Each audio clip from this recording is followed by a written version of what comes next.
Hi, everyone. Today, Katie Salidas is sick, so I am her stand-in. You can tell I've got the outfit going and everything. So she cannot read today. She is too sick. Trust me, you don't want to hear that. So I am going to fill in. So I need someone out there to count for me and tell me how many times I flub up in this reading.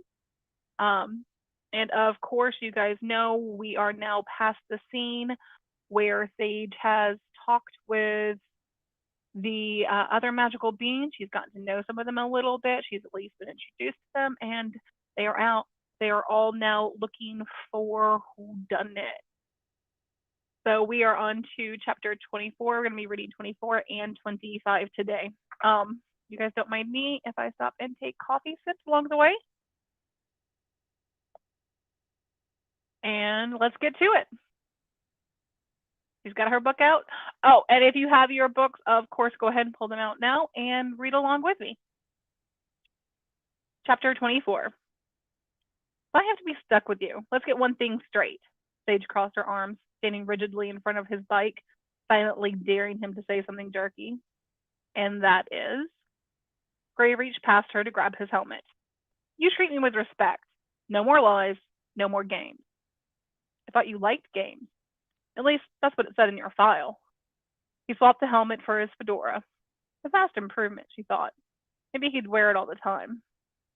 She smirked as he stashed the small hat in his saddlebag. I mean it.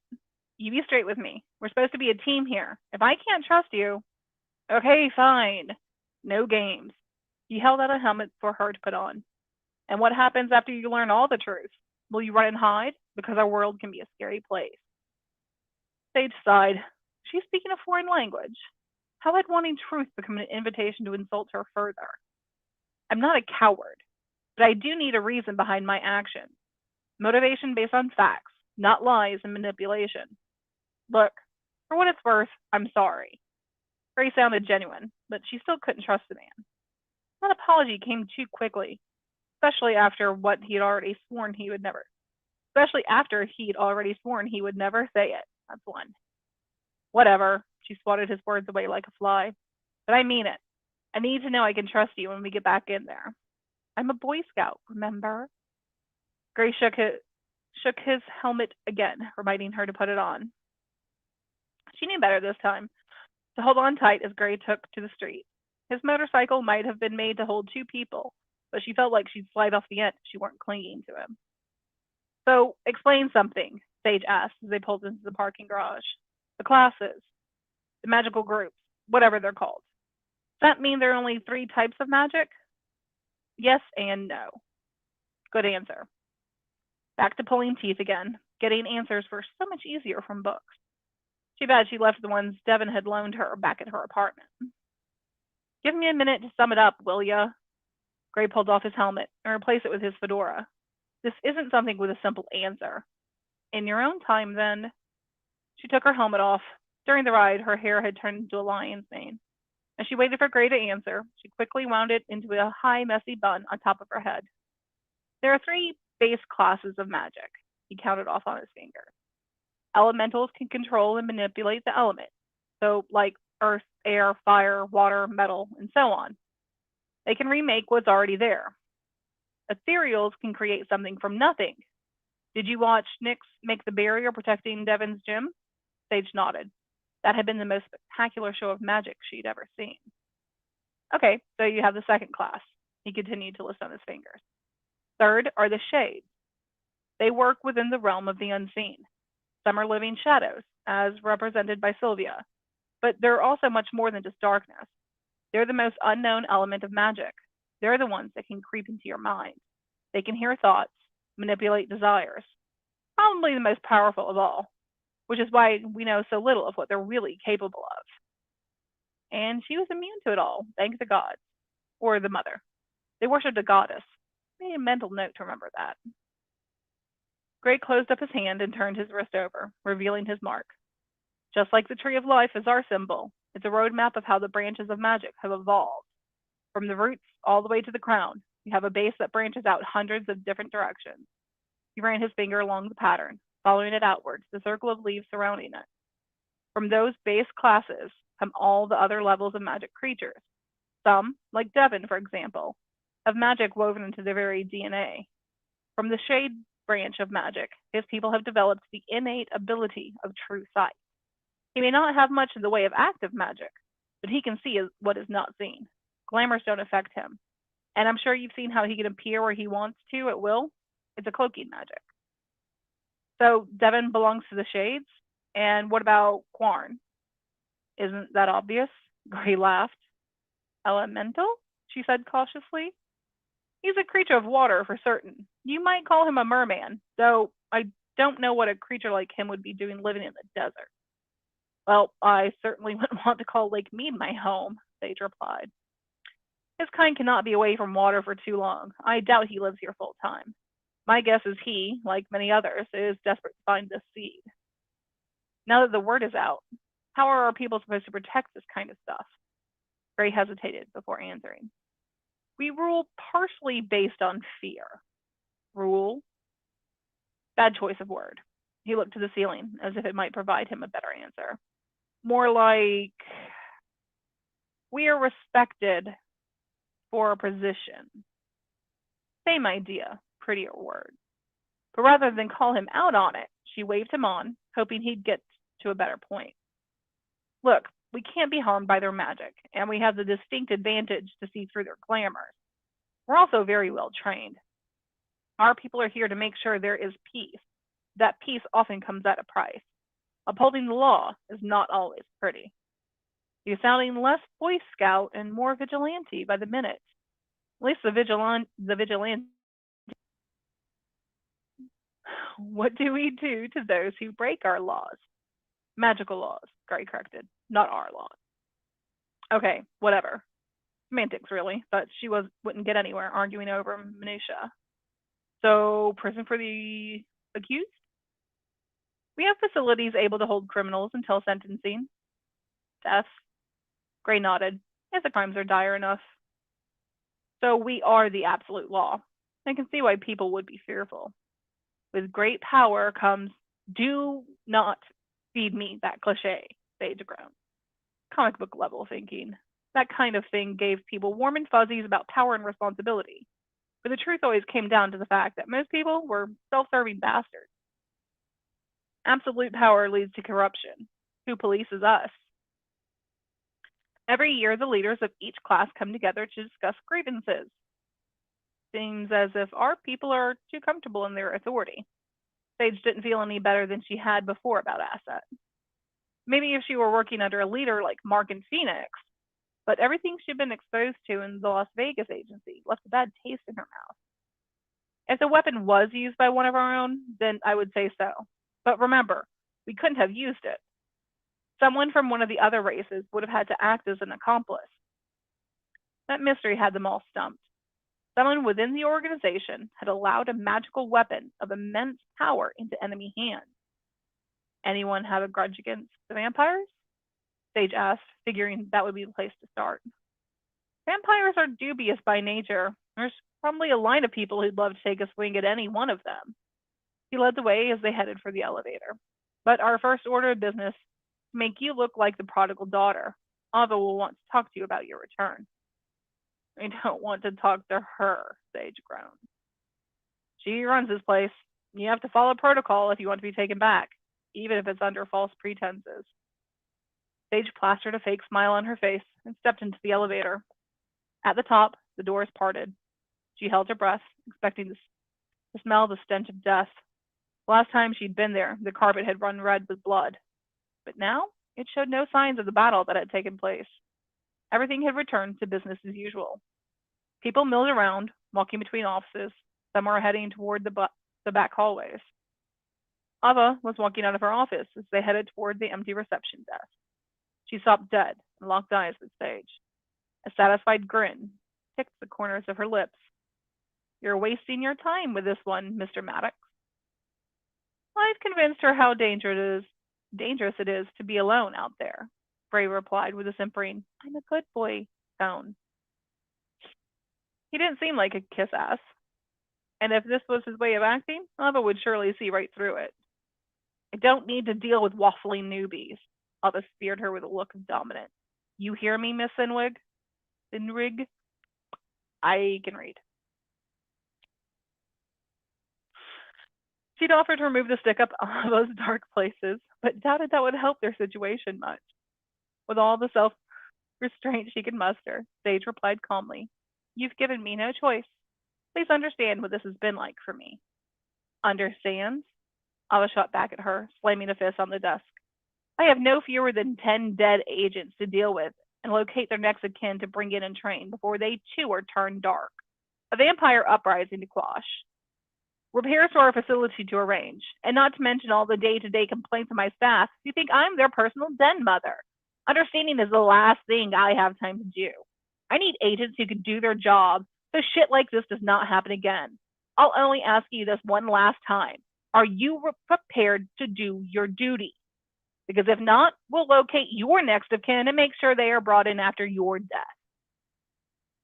Great talking to you, as always.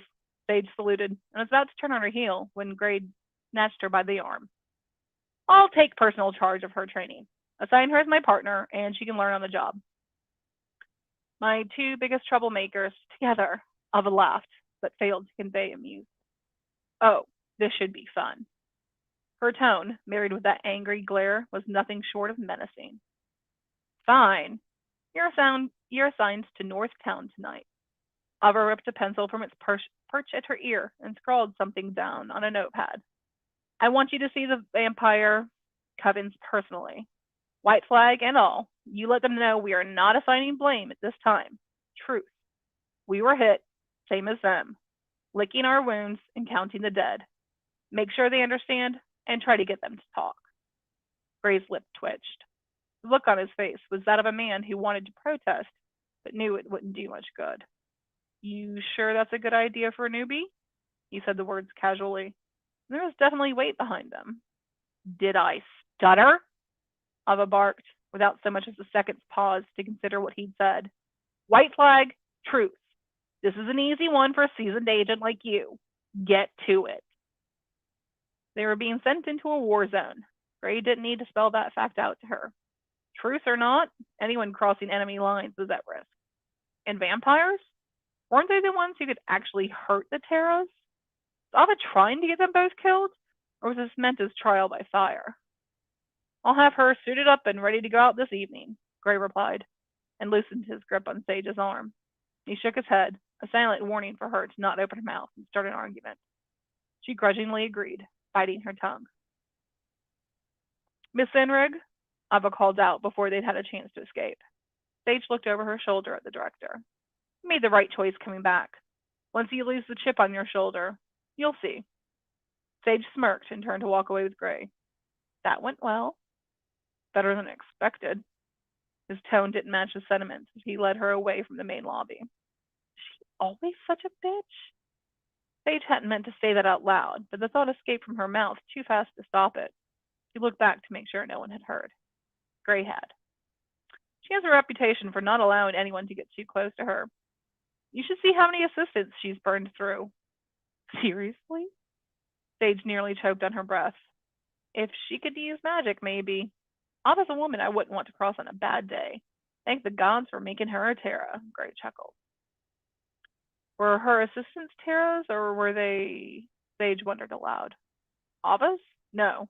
Brennan is Terra. Executive assistant positions are always held by our kind, for obvious reasons. Usually those who are not field capable.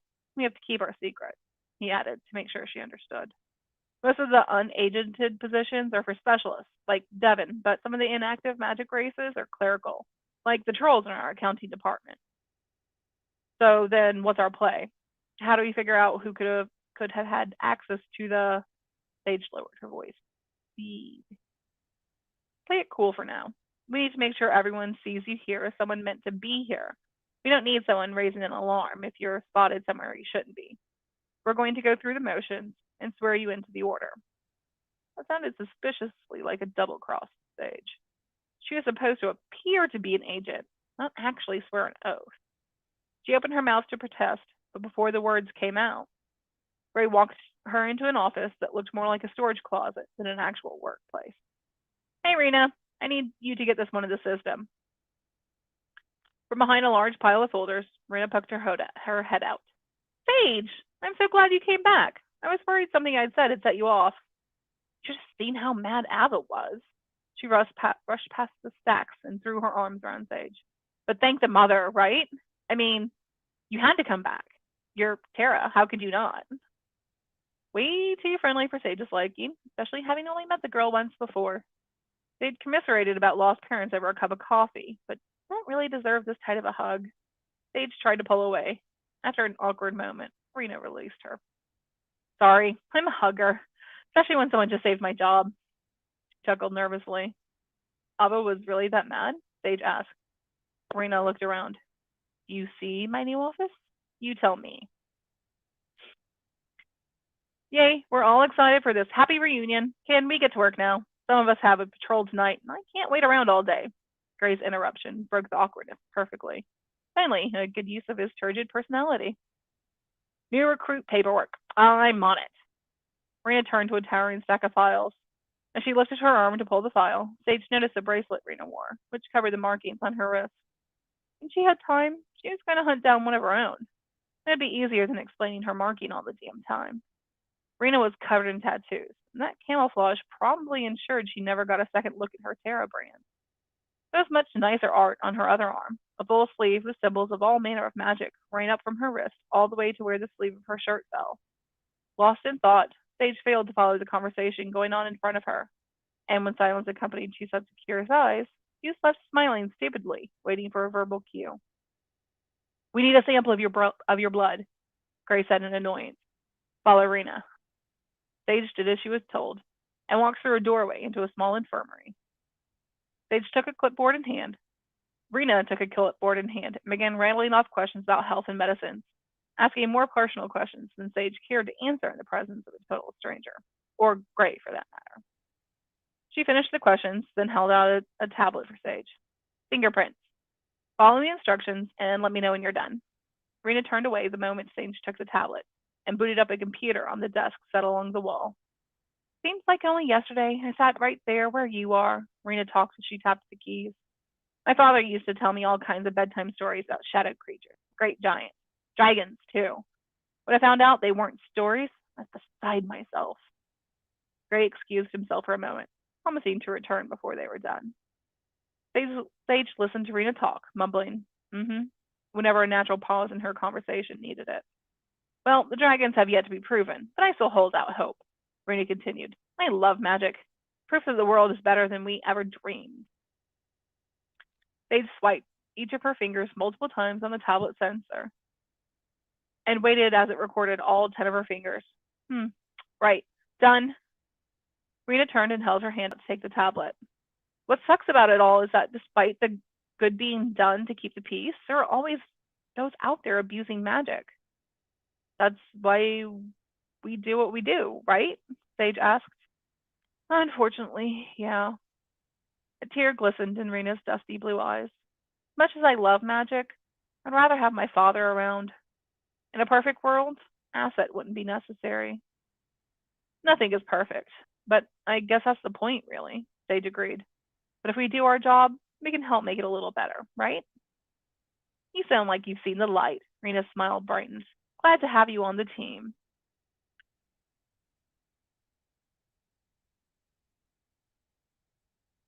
You printing her access card now? Gray asked, surprising both girls with his sudden reappearance at the door. Rena clacked away on the keyboard. Just putting in the details. Let's get the blood now, and we can finish the medical stuff. Hang on for the nurse. She connected the tablet to the computer. Gray smiled. So you assign her rights to the building right here? Just a few clicks? He leaned in close, as if inspecting her handiwork. We know who holds the true power here. Rena blushed and gave him a coquettish shrug. I wish. I'm just the paper pusher, not qualified to fight, or so they say. It's not all it's cracked up to be. Gray nudged her with his shoulder. Sage had never seen him acting so friendly. Is he flirting? Just a thought made her sick to her stomach. She was never more thankful for the distraction of a nurse coming in to do her medical workup. Sage turned her attention to the large beast of a man who strode towards her with a tray of syringes in hand. For a big guy, he had a surprisingly light touch.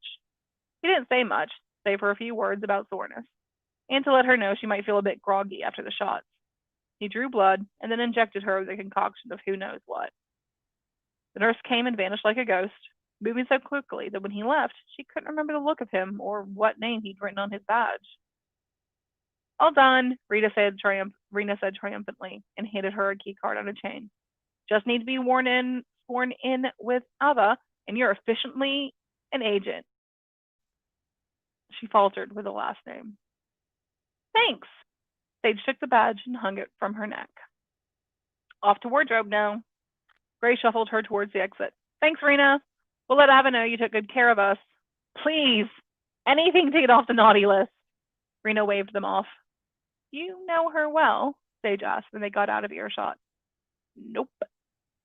Then why were you so friendly? You're never that friendly with me. Jealous? Gray waggled his eyebrows. It pays to be nice to the right people. Just blind flirting, then, Sage scoffed. Men were such pigs.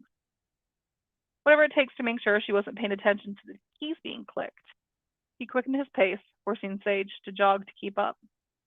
We're not heading to wardrobe, are we? I didn't take you for the uniform-wearing type, Gray replied with a wink. Chapter 25. Sip of coffee.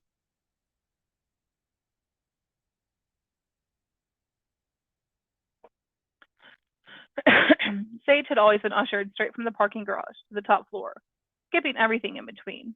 She'd almost forgotten there were other levels to the building. But when Gray pressed a different button, it piqued her interest. Ooh, floor 7. Housewares? Sage sniggered. Ladies' lingerie? He stared at her like she just spoke in a foreign language. She shrugged off his unspoken annoyance. Elevator humor. Wasn't very funny. Neither are you most days. Sage sniped at him. You know, back there with the whole flirting espionage thing, I thought you might be lightening up. You want funny or professional? He said it with such a straight face, she couldn't hold back the laughter at his statement. You think you fit into either of those categories? Do my job, Gray puffed up defensively. So professionally, you hired a vampire to trick me into taking a midnight stroll. And you fell for it, Gray replied. You should be ashamed here. Sage refused to acknowledge that comment. He was an asshole, no matter how he tried to play the situation. Fake apology or not, Gray would do it again if given the chance. She had his number.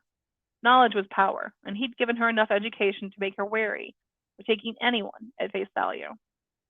Now, if you're done playing around, swipe your card. Gray pointed to the little blinking box next to the door. Super special secret access to the place forbidden by most people. The excitement of a new adventure overtook her annoyance. She held her ID up to the scanner and swiped it. A green light flashed, and the elevator doors opened. Sage bristled with self-importance, beaming as she looked to her partner. Where she hoped to find him just as pleased, she found little more than mild interest in his expression.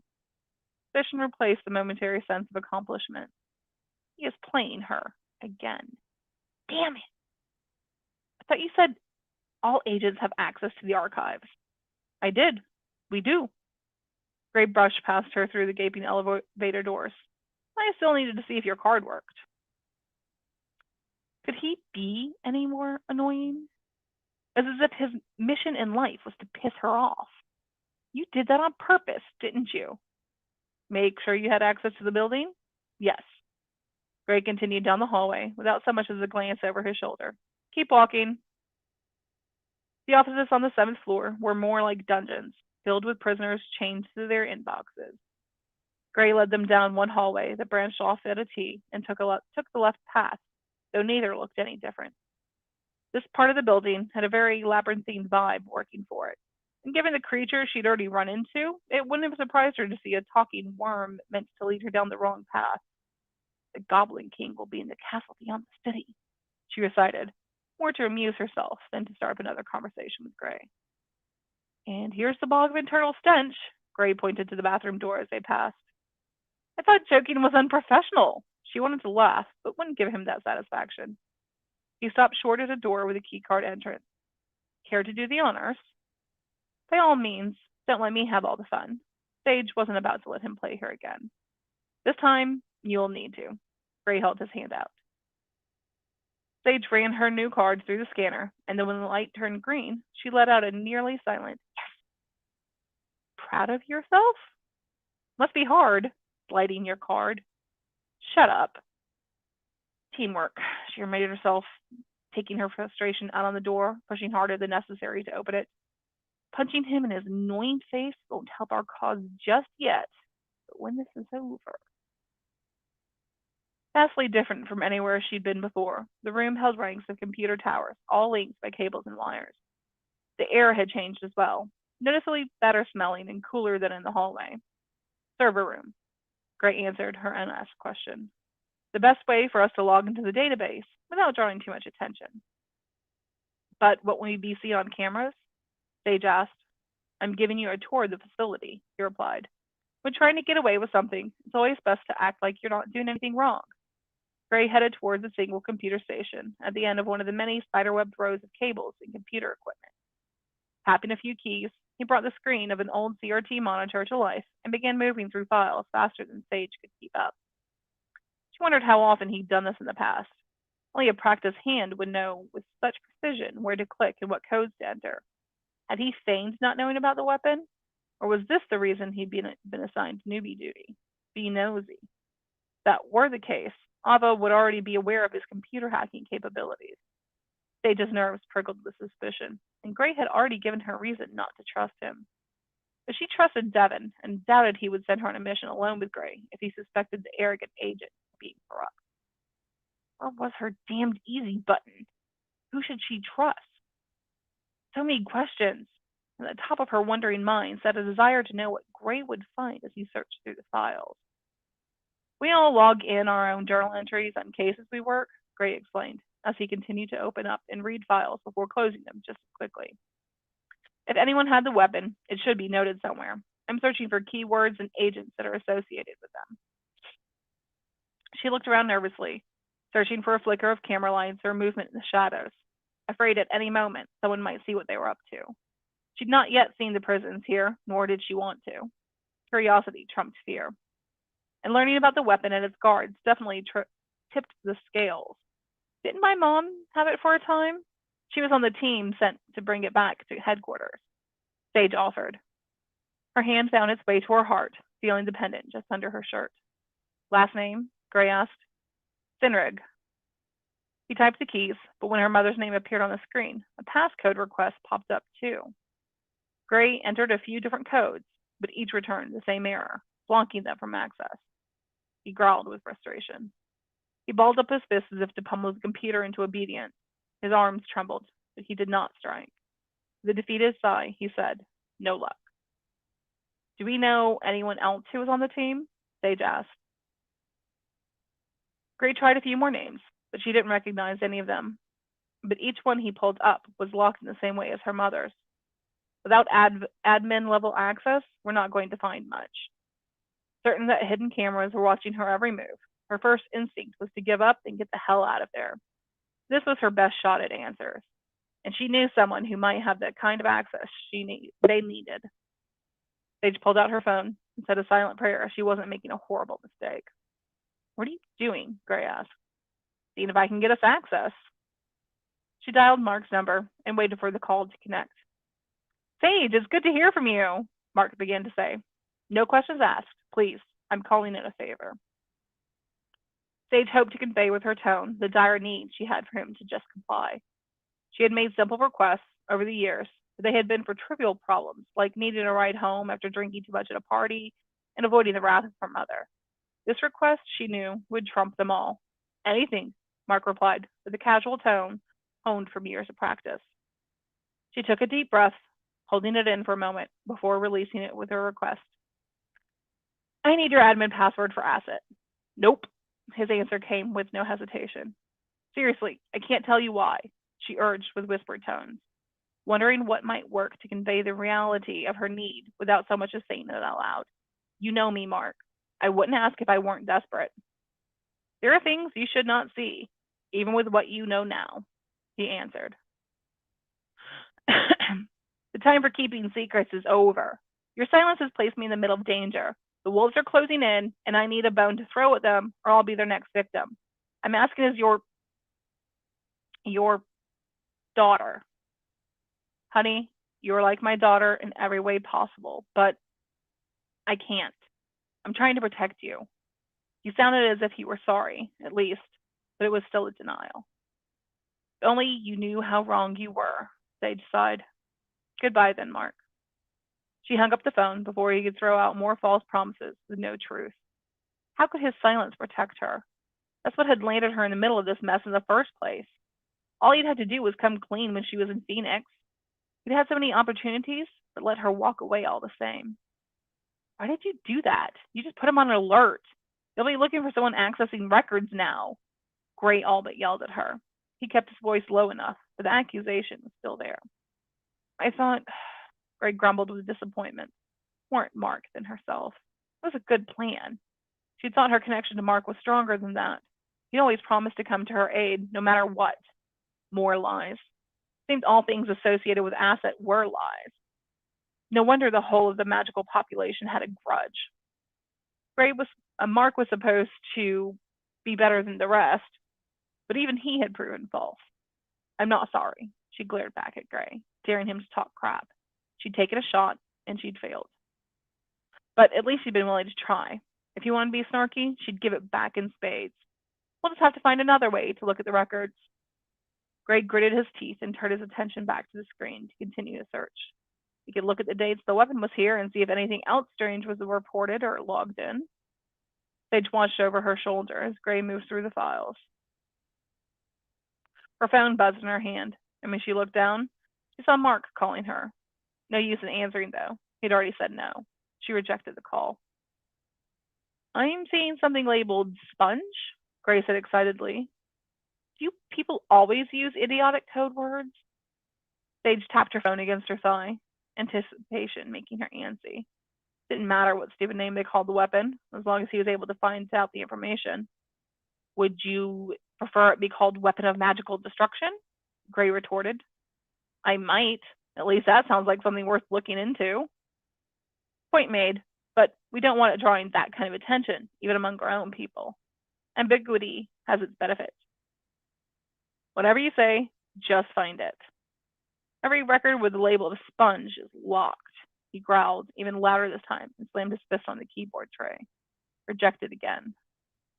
Sage's phone buzzed for the second time, and she wondered how long it would be before Mark alerted Ava about their call. You going to get that? Gray growled. It's distracting. She sighed and made to put the phone on silent, noticing a text from Mark. Where there should have been words was just a string of 3 letters and 3 numbers with an exclamation mark at the end. Her eyes lit up, recognizing it for what it was. Password, she whispered, and held the phone up for Gray. Guess he would do anything for his daughter. Gray tapped in the password and opened the files labeled Miranda Cynwrig. You were right. She had it. And she says, in the hands of a Terra, it was a little more than a teardrop in size, garnet colored, easily mistaken for a dirty old pebble. They let a dwarf by the name of Huckle hold it. Sage leaned over his shoulder and read the entry herself. Reported to the Las Vegas office for testing and cataloging of the item marked as sponge. Dwarven weapons master Huckle inspected the rock, which was no larger than a pebble. In agent hands, it looked dirty and unimportant.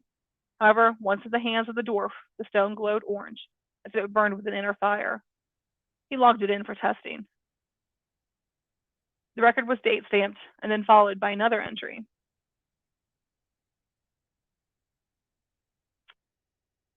Weapons Master Huckle is suddenly taken ill. His records have noted the stone absorbs magic from anything it touches without activation. It glows in the presence of magic, intensifying as the absorbed magic is pulled into the stone. 3 days layover in Las Vegas has been extended to a full week due to recommended further testing for usage and range. Testing is being carried out by in-house staff at the Las Vegas office. Records requests have been forwarded from the Phoenix office where the sponge was located. My team has been given leave to enjoy the city while we wait for further orders. Each entry was shorter, and Sage recognized the frustration her mother must have felt. Las Vegas has us held indefinitely on the basis of further testing. Weapons Master Huckle is now reported as removed from duty. I've requested to be assigned guard watch over the weapon and been denied. Complaints filed with superiors. I await new orders. That was the last entry with her mother's name on it, possibly her mother's last words. Miranda had never left Las Vegas. Her death was no doubt the fallout from this further testing. She talked to Mark, made complaints, or whatever she called it. You should have told me that. Sage was growing more and more annoyed with the confusion. For every answer, she ended up with another question. He did tell you, in a way. Gray gave her a side-eyed glare. That's all I have from her. She and her team were never received in Germany. Why has there not been an uproar over the seed being missing then, if they never reached their destination? And what about Huckle? What the hell does removed from duty mean? News to me. I was told he'd gone to Germany with a team. Gray looked just as annoyed as he. He was a good man. But no one ever left, did they? Sage didn't need the answer. It was obvious. That's my guess. The weapon is still there, is still here, which is why there was a raid on our facility, Gray replied. Wouldn't the leaders of the other offices then be putting pressure on Ava? Sage tried to work through the threads of truth weaving all around her. These strands that still lay frayed. Misinformation, lies, stories that sounded valid on the surface, thinly covered with truth. They didn't quite add up. The expression on Gray's face matched her own, probably coming to a similar conclusion, only slower. The wheels were turning in his Neanderthal brain. Looked painful, thinking. Have you seen how stressed she is? True. If that were the case, Sage felt sorry for being so snippy with the head of the Las Vegas office. She's not the type to go blabbing her deepest thoughts and fears to anyone, Gray continued. If she's trying to sort through all the lies herself, with the bigwigs breathing down her neck, it would certainly explain the vein threatening to pop in her forehead, he snorted. Sage thought back to her previous phone conversation with Mark. He'd sounded so strange, speaking as if expecting someone to be listening in on their conversation, talking in code. Mark, too, has been unusually reserved. He gave you the password, didn't he? After he warned you there were things you might not want to see. It all made sense, and she had seen more than she had wanted. Knowing that the seed was dangerous in the wrong hands, she prayed that the pebble hidden in the necklace around her neck was nothing more than it seemed. But desire did not create truth. Denial wouldn't make it any less real. Sage knew exactly what it was without needing further confirmation.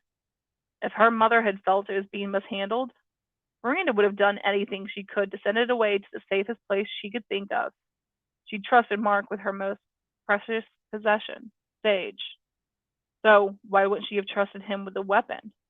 That was why his office was raided, and why Mark had not bothered to push Sage to stay and work for him when he had always wanted her to remain close.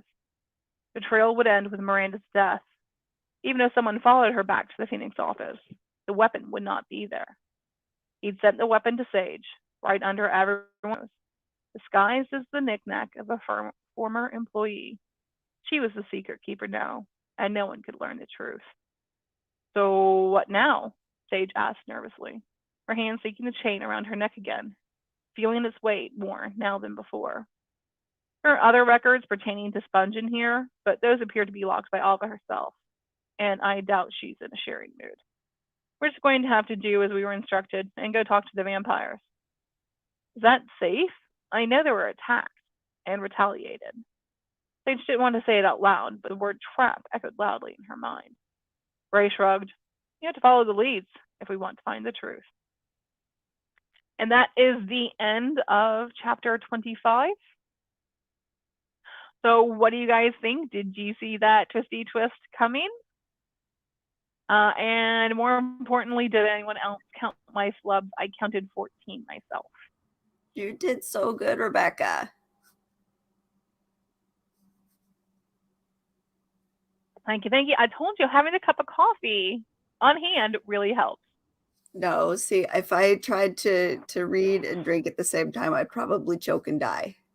Yeah, that's why you have to take the long pause to actually like swallow it and, not try and rush.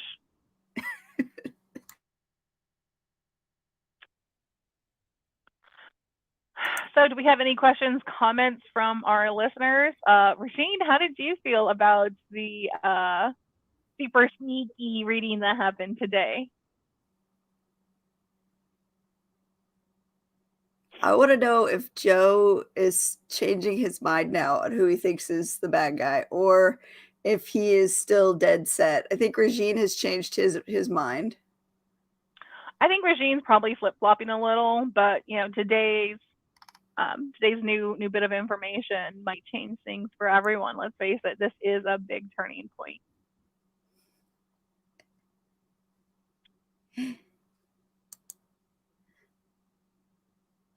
Just trying to see what Joe said. Regine says, "Look at that! I'm so totally right. Take that, Joe." Regine also said, "That was amazing. I counted flubs. I got 6 real flubs." Joe got my roll credits moment. Where she said, "What should we call it? A weapon of magical destruction." I loved that part of the book. All right. I like how Regine says, "Oh snap, Mark! Oh snap! Oh snap!"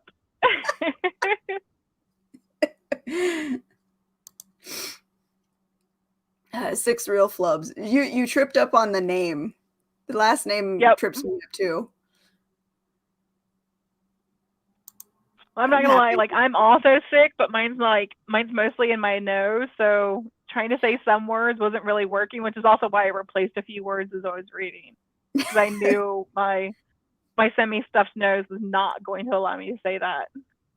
All right, so Joe, who is it that you think is the bad guy? I know he said Zach originally, and then he amended it, and he said that Zach is working for someone else. But I don't remember if he said it was Ava or Rena that Zach would be working for. He'd also suggested that he was working for Gray, with kind of the left-hanging Gray might at the beginning, yeah.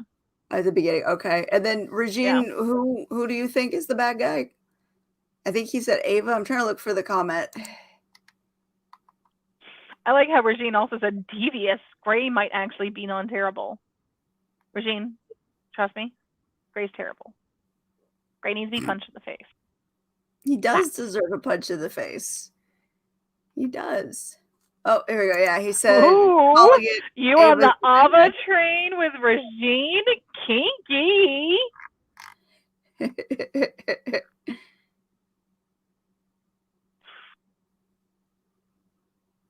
Oh, thank you. I wish I could have read today, but it hit me like Saturday morning. I just started feeling like death. So I didn't do spilling ink. I wasn't going to read today, but Regine bugged me and said, "We need to have a reading. We can't not go a week without a reading." So, hey, like I said, I got the costume.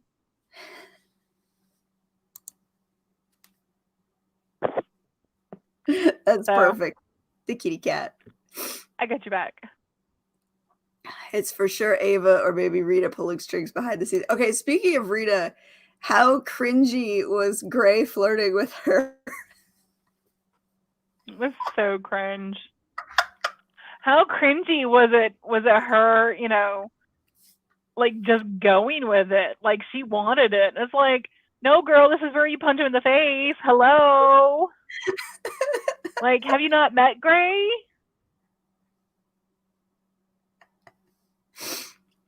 Oh, what did Joe say? Joe says, "No, I didn't. I've been with one person as Zach is okay. So Zach is the underling, and then Rena is the bad guys, according to Joe." Go check PMs. I'm not talking about it here.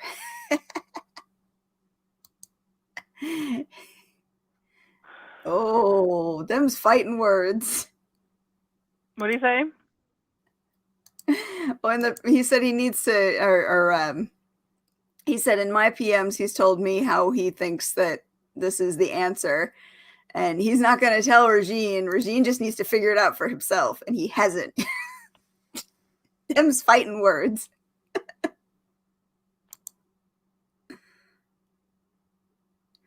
Never am with Mark, okay? Ew. Ew, like a bag of cockroaches wearing a human suit, says Regine. Ah!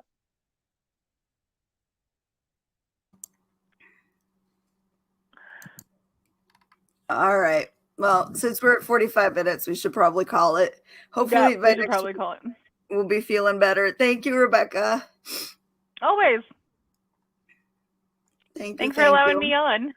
And thank you to everyone who's listening. This is what makes it worthwhile. All right, guys. We'll see you later. Thanks for listening.